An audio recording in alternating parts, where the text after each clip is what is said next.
Крикот на гнилежното општество.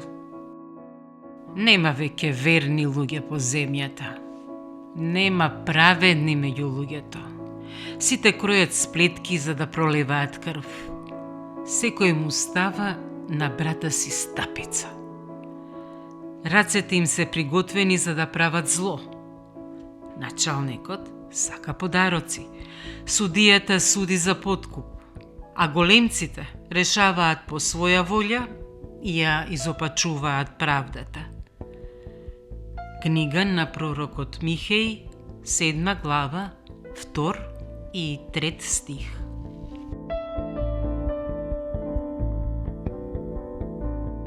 Овој библиски цитат не предупредува на опасностите што настануваат кога луѓето ги забораваат честноста, правдата и љубовта кон ближниот.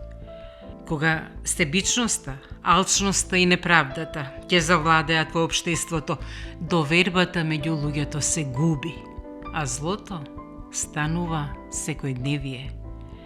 Преку осудување на корупцијата, а воедно и на злоупотребата на моќта, Библијата потсетува дека оние што треба да ја штитат правдата, често ја изопачуваат за лична корист. Поуката е јасна. Секој човек е повикан да биде праведен, искрен и милосрден, без оглед на постапките на другите, зашто само преку добри дела, со почитување на вистината и со грижа за ближните, можеме да изградиме подобро и поправедно општество.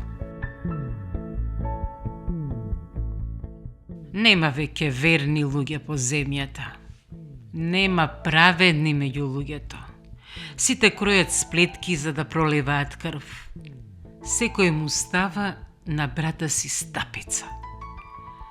Рацете им се приготвени за да прават зло. Началникот сака подароци. Судијата суди за подкуп. А големците решаваат по своја волја и ја изопачуваат правдата. Книга на пророкот Михеј, 7 глава, 2 и 3 стих.